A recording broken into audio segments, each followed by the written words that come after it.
meus amigos, minhas amigas, uma boa tarde, início de noite. Vamos então para mais um ensinamento. E o ensinamento da noite de hoje virá através de Mário Mais, do livro Desafios de Mudar. Muito bem. O título que ele dá do comentário que ele vai fazer, do ensinamento que ele vai nos passar, diz assim: satisfação com tudo. Satisfação com tudo. Ele começa nos dizendo: Joana de Ângeles coloca que a primeira demonstração de lucidez e equilíbrio da criatura é a satisfação ante tudo quanto a vida lhe concede. Eu achei isso aqui fantástico. Tá certo que ele é um dos melhores psicólogos desse país, né? E quem nos fala isso é justamente Joana de Ângeles, uma psicóloga protetora de Divaldo Pereira Franco. Olha o que essa psicóloga nos fala. Joana de Ângeles coloca que a primeira demonstração de lucidez e equilíbrio da criatura é a satisfação ante tudo quanto a vida lhe concede. Aí vem ele vai fazer o comentário diante dessas palavras que Joana de Ângeles começou nos dizendo. Ele fala: a satisfação é contentamento, é alegria, é deleite, é júbilo, é prazer e é também regozijo. Aí ele faz uma pergunta: você está satisfeito com sua vida? E aí é a pergunta que ele está fazendo para você. Você está satisfeito com sua vida? Eu faço essa pergunta para mim. Você está satisfeito com sua vida? Eu vou responder por mim. Eu respondo que estou satisfeito com a minha vida em parte. Em parte. Por que em parte? Porque falta algo para eu me sentir realizado. Falta algo na minha vida. E esse algo que falta, pessoal, para me deixar 100% feliz, eu gostaria, né, que neste exato momento, ou seja, na situação que nós estamos passando, eu ainda estivesse fazendo o que eu vinha fazendo.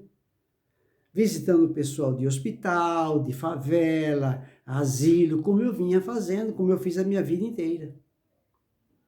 É essa a minha realização. É estar ao lado. Quem me conhece sabe que eu sou assim. O que me deixa feliz é estar ao lado dos que choram, dos que gemem, para tentar levar uma palavra de otimismo, para tentar enxugar a lágrima. Mas com essa pandemia ninguém pode sair de casa. Mesmo assim eu temo e saio, estou fazendo algumas coisas. Mas eu gostaria, não é isso que me falta na vida, né? A liberdade para estar ao lado do sofredor. Só falta isso. De resto, eu só tenho a agradecer. Só tenho a agradecer.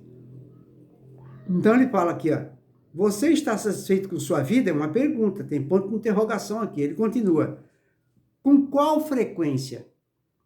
Com qual frequência você está satisfeito com sua vida? E ele faz outra pergunta: e a insatisfação?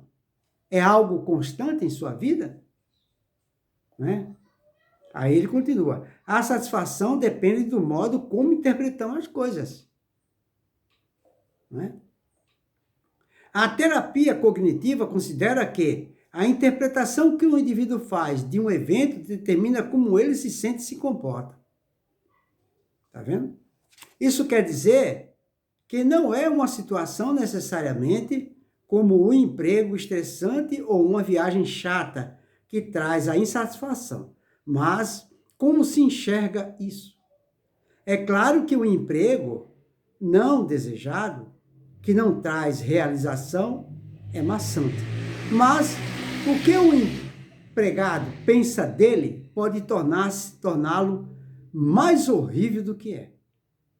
Tem muita gente fazendo o que não gosta no campo profissional e nem por isso vive um inferno. Pois é.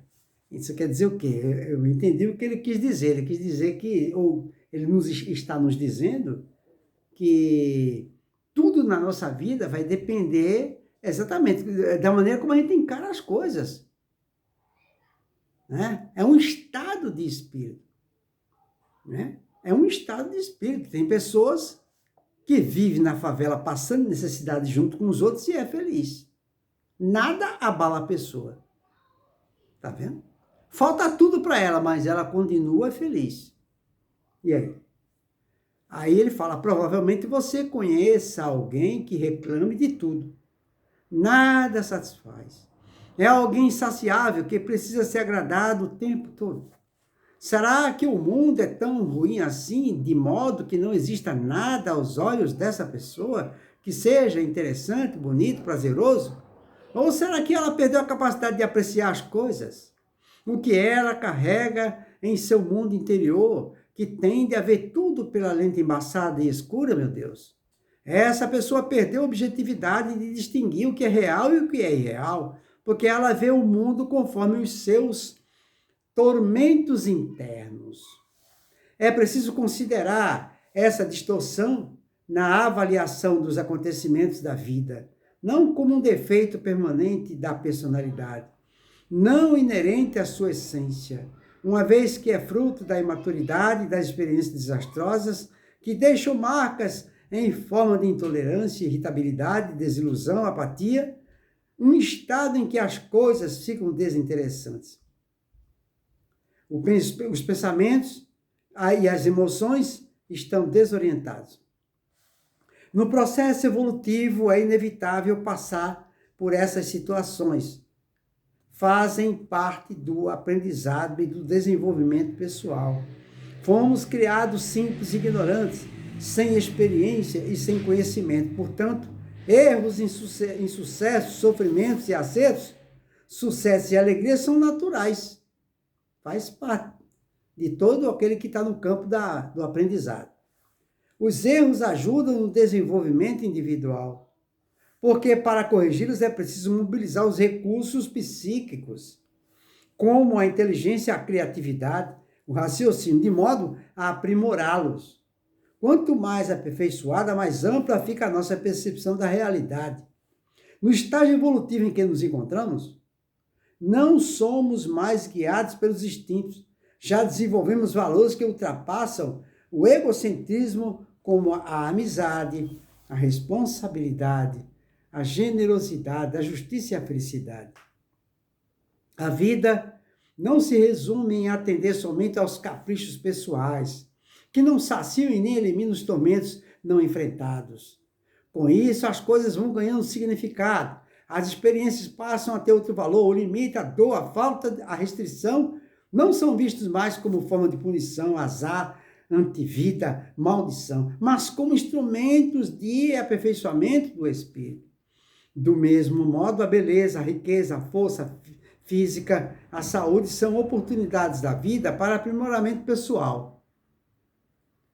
Os acontecimentos não são acidentais. Tudo segue um programa evolutivo.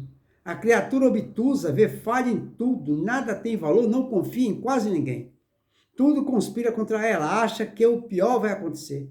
Enfim, o mundo é uma grande bagunça sem solução. Contrariamente a essa estreiteza mental, como salienta Joana de Anjos, o sujeito lúcido e equilibrado, o que quer dizer também que não tenha mais confusão, tormento interno, vê as ocorrências da vida com satisfação, porque sabe que tudo que concorre para a melhoria dele, dos outros e do mundo.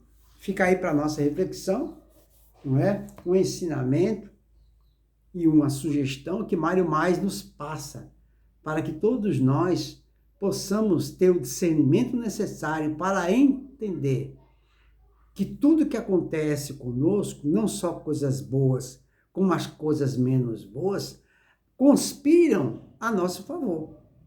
Porque as coisas que não são boas, que a gente considera mais, é mal necessário. Porque é diante dessas dificuldades que nós vamos colocar em prática, não é? A inteligência. É isso que vai expandir a nossa inteligência, porque a gente vai ter que pensar uma forma de se desvencilhar daquele problema. E é isso que expande a inteligência. Né? Aí eu vou entender, vai chegar um ponto que eu vou entender que aquilo é necessário. Então eu preciso aprender a lidar com a diferença e o diferente. Eu vou ter discernimento para entender que aquilo ali não pode ser a causa do meu sofrimento, mas a forma como eu encaro aquilo. Eu tenho que entender que aquilo ali é um mal necessário. E isso vai aliviar, não é? A carga da minha cruz, o peso da minha cruz. Não é? Então fica aí para a nossa reflexão. Uma boa noite para todos, que Jesus nos abençoe.